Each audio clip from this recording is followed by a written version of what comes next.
Assalamu alaikum wa rahmatullahi wa barakatuh. The topic for today's video is Surah Al Kahf. Basically, I will be giving you an overview of the surah. In the next video, I'll go deeper into the surah. Surah Al Kahf is a Makki surah, meaning that it was revealed before the Hijrah. The surah is 110 ayat and is one of the first revelations that was sent to the Prophet ﷺ. This surah talks about the Day of Judgment and what will happen before the Day of Judgment. This surah also holds 4 amazing stories. The surah is named after the incident of the 7 young men hiding in a cave to protect themselves from the king at that time. All these 4 stories are based on a trial each. Surah Al Kahf has lots of lessons for us. This surah was brought down when the Jews asked the Mushrikeen of Mecca to ask the Prophet ﷺ 3 questions. Who were the sleepers of the cave? Who was Dhul Qarnayn? And what did he know about the Ruh? There is a hadith narrated by Abu Darda that shows the importance of Surah Al Kahf. This is in the chapter The Virtue of Surah Al Kahf and Ayat Al Kursi. Abu Darda reported Allah's Apostle ﷺ saying, "If anyone learns by heart the first 10 verses of the Surah Al Kahf, he will be protected from Dajjal." Surah Al Kahf has 4 major themes in it. Number 1, trial of faith. The people of the cave, verses 9 to 26. Trial of wealth. The story of the 2 gardens, verses 32 to 44. Trial of knowledge. Musa and Al-Khidr, verses 60 to 82. Trial of power. Dhul Qarnayn with Ya'juj and Ma'juj, verses 83 to 98. The main theme of this whole surah is that Allah will help you in times of hardship and difficulty.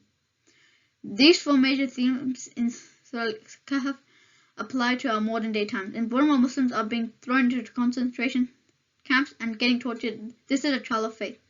Trial of wealth is when someone becomes filthy rich and he has all this wealth, and a trial for this would be how does he use that wealth.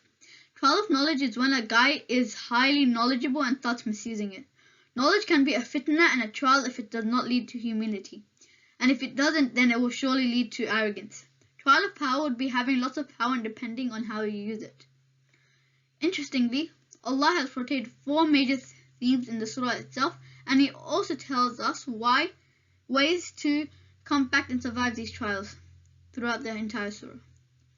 2 of those ways include good companionship. In Surah Al Kahf, ayat 28, Allah says, "And keep yourself patient by being with those who call upon their Lord in the morning and the evening, seeking His countenance.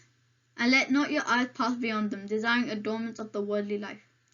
And do not obey one whose heart we have made heedless of our remembrance, and who follows his desire, and whose affair is ever in neglect." Number 2, knowing the truth of this world. In Surah Al Kahf, ayah 45, Allah says, "And present to them the example of the life of this world. It is being like rain, which we sent down from the sky, and the vegetation of this earth mingles with it.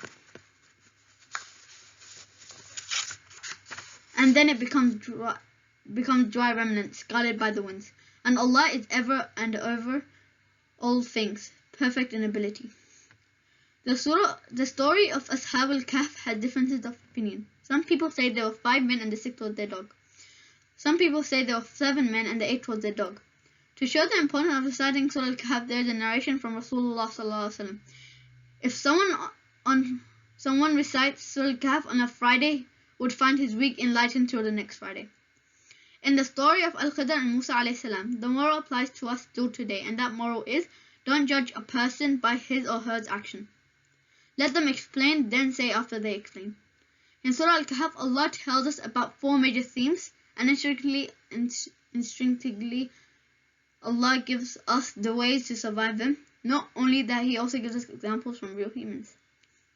One of the benefits are, when you are making dua, you can say your best deed you have done, so Allah will accept it.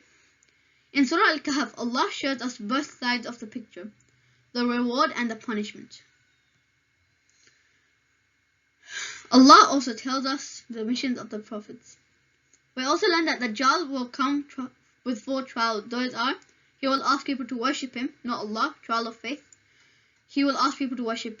He will be given power and tempt people with his wealth, trial of wealth. He will trial people by his knowledge, this is called trial of knowledge. He will control huge parts of the earth, trial of power. Keep in mind that this fitna of Dajjal is so hard, the world had never encountered before. Somewhere in the middle of the surah, Allah mentioned Iblis Shaitan as the one who stirs these trials. We also learn in this surah that we should never compromise in our religion, deen. And in such a situation, the dua is told to us, and that dua is رَبَّنَا آتِنَا مِن لَدُنْكَ رَحْمَةً وَهَيِّئْ لَنَا مِنْ أَمْرِنَا رَشَدًا. Surah Al Kahf, Ayah 10. Final point before I conclude the video for the day. This surah shows us the importance of saying Insha'Allah.